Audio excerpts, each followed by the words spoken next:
Hello my dear student, कैसे हैं आप सभी। मैं सौरभ आप सभी का हमारे YouTube channel Indian Education Academy by Saurabh sir पर हार्दिक स्वागत करता हूं। आशा करता हूं कि आप लोग एकदम स्वस्थ होंगे, मस्त होंगे, जबरदस्त होंगे और आपकी जो पढ़ाई है वो भी बेहतरीन चल रही होगी। अगर पढ़ाई बेहतरीन नहीं चल रही है तो समझिए जिंदगी में कुछ भी अच्छा नहीं चल रहा है, इसलिए पढ़ाई को जरूर अच्छा चलाएं। चलिए भाई, तो स्टार्ट करते हैं हमारा आज का टॉपिक। हमें एलसीएम एचसीएफ में हमें नेक्स्ट टाइप के क्वेश्चंस के बारे में सीखना है। हमारे सामने कुछ क्वेश्चंस ऐसे आते हैं जिनमें नंबर्स हमें कम देखने को मिलते हैं बट क्वेश्चंस बड़े अच्छे बनते हैं। चलिए उस क्वेश्चंस की बात करते हैं, उन क्वेश्चंस की बात करेंगे और उनको सीखेंगे कि कैसे सॉल्व किया जाता है। जैसे मैंने आपसे लिखा, यहां लिखा मैंने सबसे छोटा क्वेश्चन है, मैंने लिखा 3 अंकों की सबसे बड़ी संख्या ज्ञात कीजिए। 3 अंकों की सबसे बड़ी संख्या, 3 अंकों की सबसे बड़ी संख्या ज्ञात कीजिए। सबसे बड़ी संख्या ज्ञात कीजिए। जो 3 अंकों की सबसे बड़ी संख्या ज्ञात कीजिए जो क्रमशः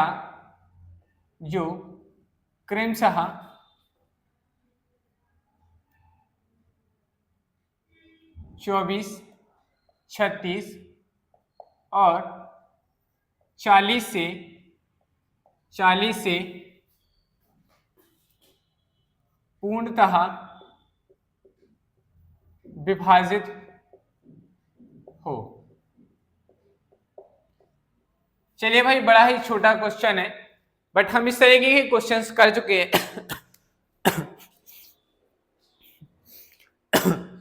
लेकिन आपको इसमें कुछ और चीज इंक्लूड करके बताना है, उसके बारे में हम धीरे धीरे स्टेप बाय स्टेप बढ़ते चलेंगे। हमारा जो क्वेश्चन है, 3 अंकों की सबसे बड़ी संख्या ज्ञात कीजिए जो क्रमशः इससे विभाजित करने पर क्या हो जाती हो, पूर्णतः विभाजित होती हो। चलिए बताइए, क्या आप बता सकते हैं इस क्वेश्चन का क्या आंसर होगा। आप बिल्कुल बता सकते हैं और आप कर भी पाएंगे क्योंकि हम इतने मेथड्स पढ़ चुके हैं कि आप बड़े ही आसानी से इस क्वेश्चन का आंसर निकाल सकते हैं। बट कुछ स्मार्ट तरीके होते हैं जिसकी हेल्प से हमें क्या करना है, क्वेश्चंस को निकालना है। अब आपको वो स्मार्ट तरीका क्या है, इसकी ओर चलते हैं और समझते हैं। देखो भाई, सिंपल सी बात है, हमें सबसे पहले इन नंबर्स का एलसीएम निकालना होगा। क्या निकालना होगा? इन नंबर्स का एलसीएम निकालना होगा। तो आप कहेंगे सर बिल्कुल निकालना होगा। अगर हम बात करें कि 36 और 40 का जो एलसीएम आएगा वो कितना आएगा, 120 आएगा।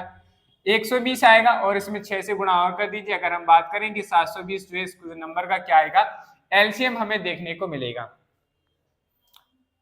बताओ, क्या ये नंबर 720 जो है इन सभी से कट रहा है? बिल्कुल कट रहा है। 120 36 से नहीं कटेगा भाई। चलिए भाई, नहीं कटेगा तो कोई बात नहीं। ये हमारे पास क्या आ गया, 720 हमारे पास एक ऐसी संख्या निकल के आई जो 3 अंकों की संख्या है। चलो भाई, ये ऑलरेडी 3 अंकों की संख्या है कि नहीं? हाँ, ये 3 अंकों की संख्या। अब हमसे पूछा है 3 अंकों की बड़ी से बड़ी संख्या ज्ञात करो।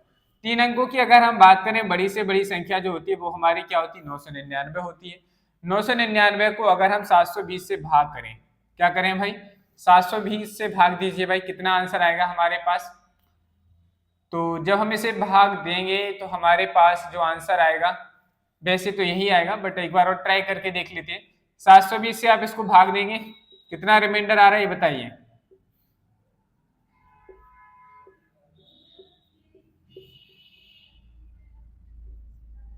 टू 279 आया। कितना आया? 279। इस रिमाइंडर को हम इससे सब्ट्रैक्ट करेंगे तो हमारे पास आंसर, अगर हम बात करें कि हमारे पास 3 नंबर की जो अंकों की संख्या है वो क्या होगी, ये 720 ही है और यही हमारे क्वेश्चन का कितना था आंसर। अब देखो भाई, आपने कहा सर तो आखिर हमें ये सब करना था? नहीं करना था, हमें सिर्फ इतना करना था, हमें जो दी गई संख्याएं थी इन तीनों संख्याओं का क्या निकालना था, एलसीएम निकालना था और हमारे क्वेश्चन का आंसर कितना आ गया, 720। एक ही स्टेप में हमने आंसर लिखा। आखिर हम इसको लिखेंगे कैसे और हमसे किस तरीके के क्वेश्चन पूछे जा सकते हैं?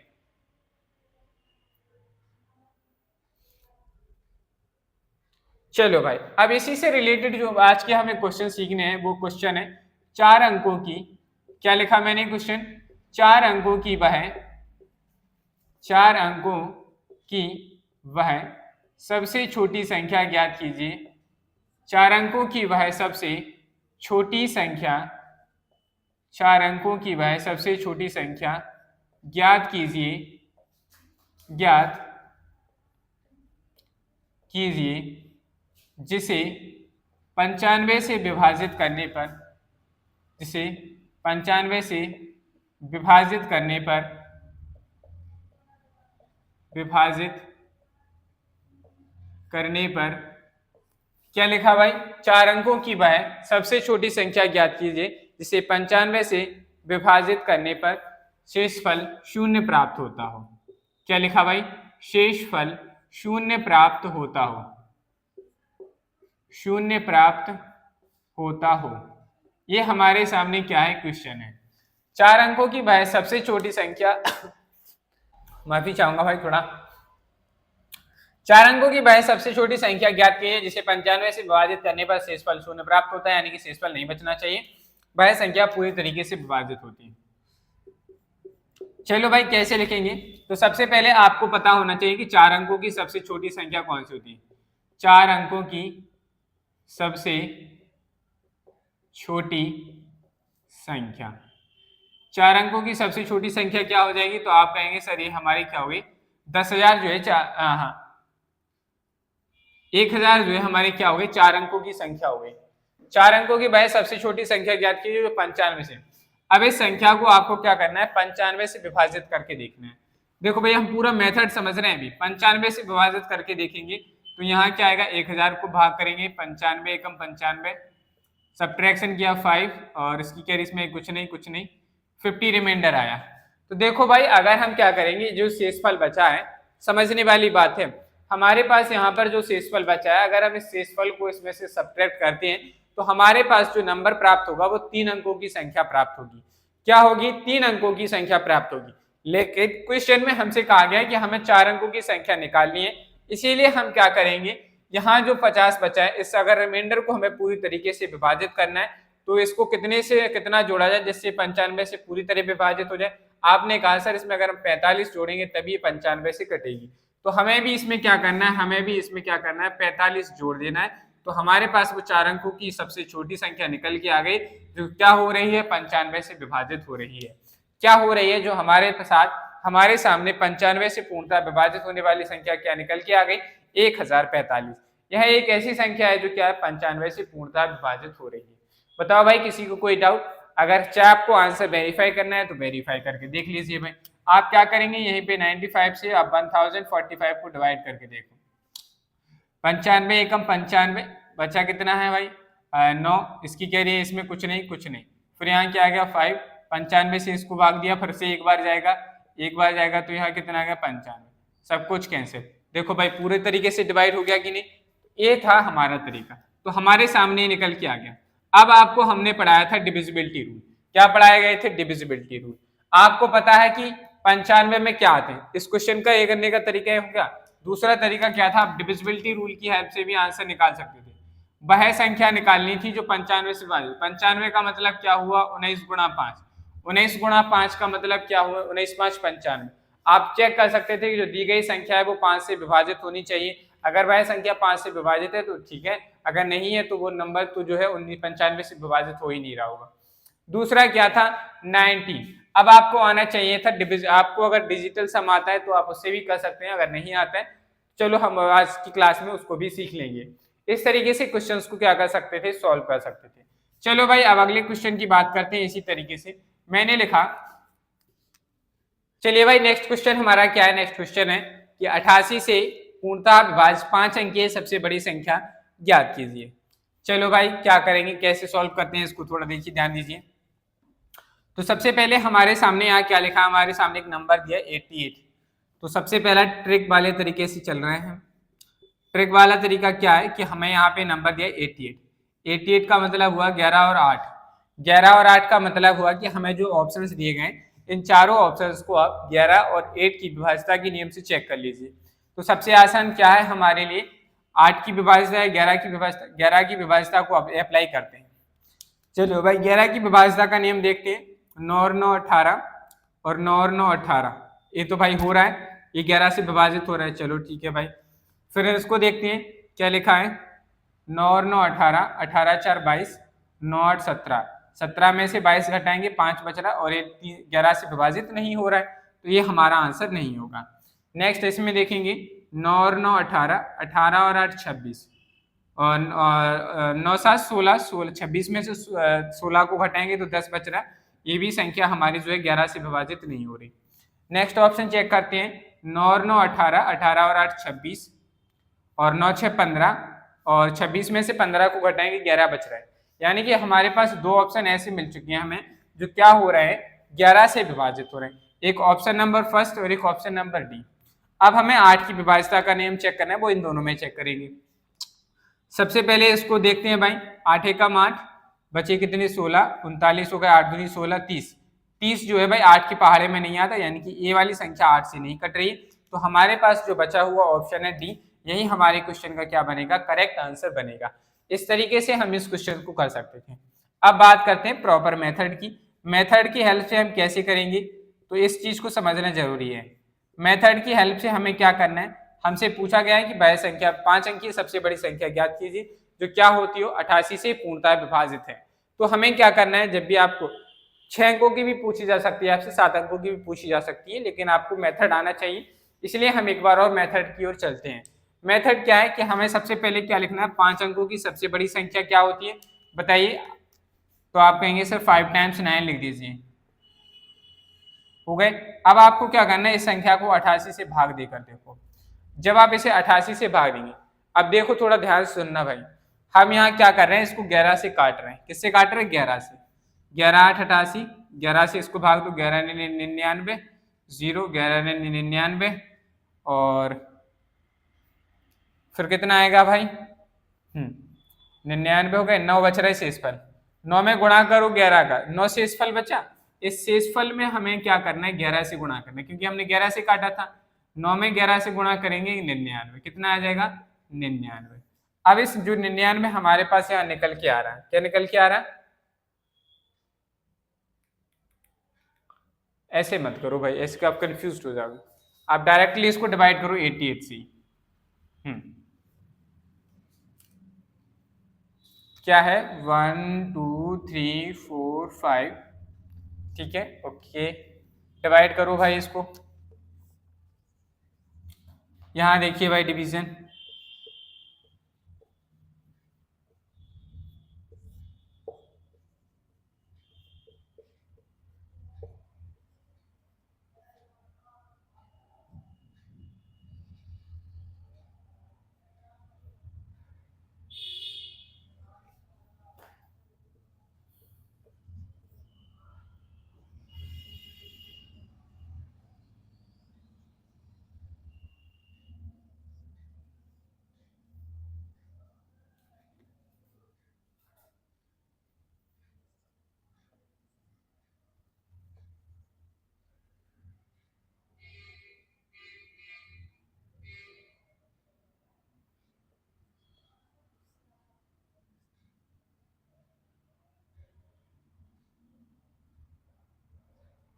थर्टी वन शेषफल बच रहा है।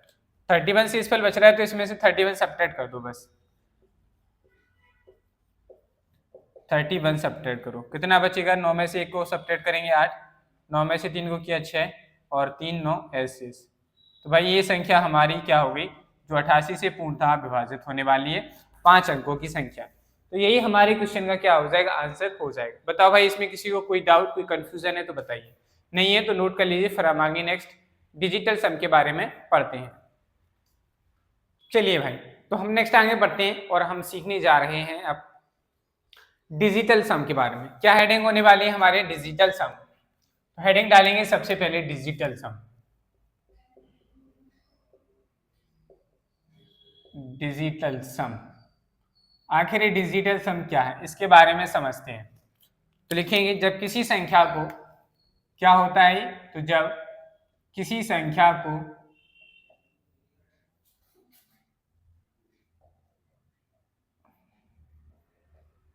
जब किसी संख्या को 9 से विभाजित करने पर, 9 से विभाजित करने पर जो शेषफल प्राप्त होता है, विभाजित करने पर जो शेषफल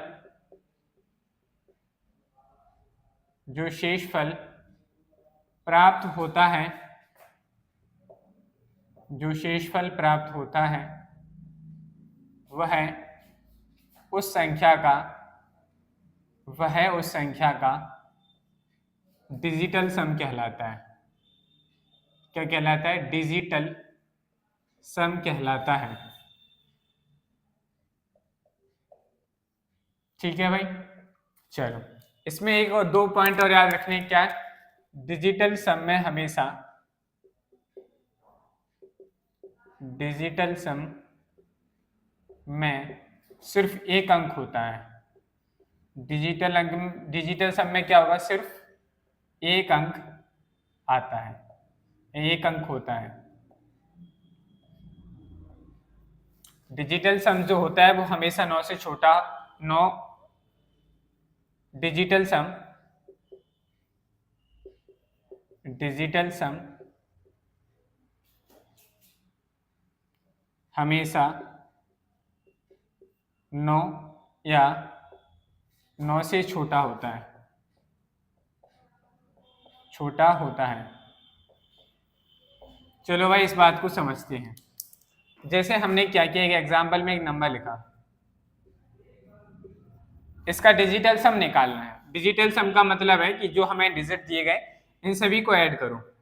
तो ऐड करने का मतलब क्या हुआ? 4 और 3 7, 7 और 5 12, 12 और 6 18, 18 4 22, 22 को फिर से जोड़ो, 22 और 2 दूनी 4, तो 4 आया। तो जो संख्या दी गई इसका डिजिटल सम जो है वो कितना है? 4। क्या है? 4। क्या है? 4। समझ में? तो ये संख्या का क्या निकल के आ गया? डिजिटल सम। ये 4 क्या है? डिजिटल सम। डिजिटल सम। अब देखो भाई हमने क्या पढ़ा, हमने पढ़ा कि जब आप किसी संख्या को 9 से विभाजित कर रहे हैं और जो शेषफल प्राप्त होगा वही हमारा क्या कहलाता है? डिजिटल सम कहलाता है। तो इसमें हम क्या करेंगे, इस संख्या को, ठीक है, इस संख्या में जो भी हमें दिया गया है, देखो भाई ये हमने डिजिट का सम निकाला, ये डिजिटल सम नहीं है। 22 आया, 22 को 9 से भाग दो, 9 एकम 9, 9 दूनी 18, तो हमारे पास कितना शेषफल बच रहा है? 4 बच रहा है कि नहीं? तो ये हमारा 4 क्या हो गया? डिजिटल सम हो गया। अगर हम बात करें नेक्स्ट अंक, जैसे हमने इसको 9 से जब भाग दिया तो 4 आया, तो हम पहले ही क्या करेंगे, इस जो नंबर दिया है इसमें जितने डिजिट का सम 9 हो रहा है उनको हम काट दें तो क्या है? देखो 6 और 3 का सम 9 हो रहा है, इसको हटा दो। 5 और 4 का सम कितना? 9, तो बचा कितना? 4। तो इस संख्या का डिजिटल सम कितना हो गया था? 4। ऐसे भी हम इसका डिजिटल सम निकाल सकते हैं। दूसरा एग्जाम्पल देखो भाई, यहाँ मैंने एक नंबर लिखा 48325698। ये संख्या दी गई, आपसे पूछा गया है इसका डिजिटल सम क्या है? डिजिटल सम निकालना है, संख्या को 9 से भाग करो, तो जिसमें जितने भी अंक हैं जिनको जोड़ने पे हमें 9 आ रहा है उनको हम ऑटोमेटिकली काटते चलेंगे साथ में। तो देखो 9 तो 9 से डिवाइड हो जाएगा, एक कैंसिल हो जाएगा, 6 और 3 कितना होगा? 9 हो जाएगा, 5 और 4 कितना हो जाएगा? 9 हो जाएगा। अब बचा कितना है? 8 और 2 10, 10 और 8 18, 18 बचा। देखो भाई अब आप क्या करेंगे, जब आप 9 से इसको भाग देंगे तो हमारे पास शेषफल जो आएगा 0 बचेगा। क्या आएगा? 0। 9 से 18 को भाग देंगे तो हमारे पास शेषफल आया 0। शेषफल जब 0 आता है इसका मतलब क्या हुआ? ये संख्या क्या है? 0 डिजिटल सम। क्या आया इसका? 0 क्या है? हमारा डिजिटल सम है। 0 डिजिटल सम है, इसका मतलब क्या होता है? जब भी किसी संख्या का, अब यहाँ लिखिएगा, इसमें एक पॉइंट ऐड करेंगे, आगे लिखेंगे, जब किसी संख्या का डिजिटल सम, किसी संख्या का डिजिटल सम 0 या 9 आता है, तब वह संख्या 9 से पूर्णतः विभाज्य है। वह संख्या 9 से पूर्णतः विभाजित होती है। वह संख्या 9 से पूर्णतः विभाजित होती है। पूर्णतः विभाजित होती है। समझ में आई बात? अब जैसे हमारे पास यहाँ क्या बचा? 0 डिजिटल सम आया, तो ये जो नंबर लिखा है ये नंबर 100% 9 से डिवाइड होगा, ये इसका मतलब होता है। तो जिस संख्या का डिजिटल सम में चाहे 0 आया है 9 आए, इसका अर्थ यह हो जाएगा कि वह संख्या जो है क्या है? 9 से पूरी तरीके से विभाजित है। चलिए भाई, जैसे अगर हम बात करें क्वेश्चंस की, तो देखिए भाई क्वेश्चन में जैसे मैंने कहा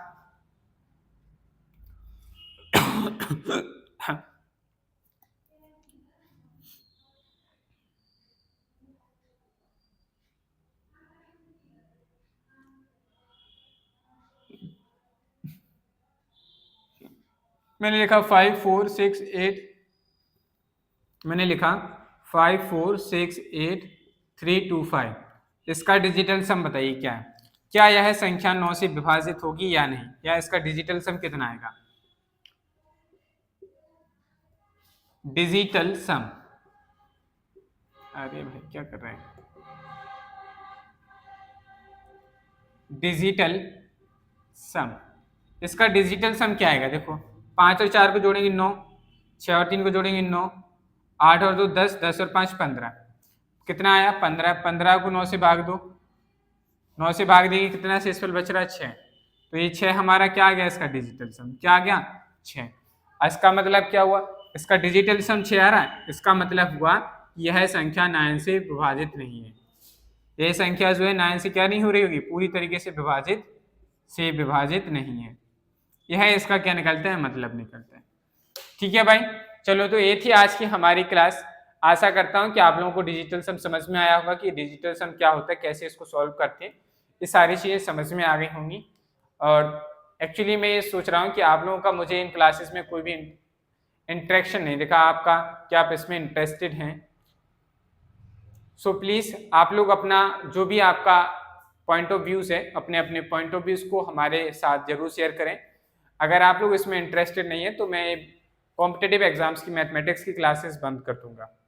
जी हाँ, अगर आज आप लोगों ने आज की क्लास के कमेंट बॉक्स में आपने अपना पॉइंट ऑफ व्यूज़ नहीं दिया कि आप सर कंटिन्यू करिए या आप लोग चाहते हैं, तो हमारी जो है समझ लीजिए कि नेक्स्ट डे से यानी कल से हमारी मैथमेटिक्स की कंपटीशन की क्लासेस बंद हो जाएंगी। हमारे जो बोर्ड एग्जाम्स के स्टूडेंट के बोर्ड एग्जाम चल रहे हैं और जो हमारे नेक्स्ट बैचेज स्टार्ट होने वाला है मार्च के लास्ट से 9th 10th के लिए, तो 9th की मैथमेटिक्स की क्लासेस स्टार्ट होनी शुरू करना चाह रहा हूँ मैं। तो वो हम क्लासेस कल से स्टार्ट कर देंगे। हमारी क्लासेस चलेंगी मैथमेटिक्स के लिए, या 9th क्लास के जो भी आपके भाई बहन बंधु हैं जो IIT जी या नीट की तैयारी करते हैं, तो मैथ्स फाउंडेशन के लिए आप लोग हमारे साथ जुड़ सकते हैं। और साथ ही साथ अगर आप में से कोई भी ऑफलाइन कोचिंग करना चाहता है एकेडमिक सेशन के लिए 6 से लेकर 10th तक के लिए, तो आप हमारे साथ ऑफलाइन सेंटर झांसी में शिवाजी नगर में, जो कि बिहाइंड द नजा hospital, build concept classes Shivaji Nagar Jhansi, आप यहाँ विजिट कर सकते हैं। अधिक जानकारी के लिए आप लोग संपर्क करें 6390051854। ठीक है, इस पे आप संपर्क करेंगे, आपको कोचिंग से संबंधित सारी जानकारी मिल जाएगी। चलिए भाई, आज के लिए इतना ही रखते हैं, मिलते हैं कल।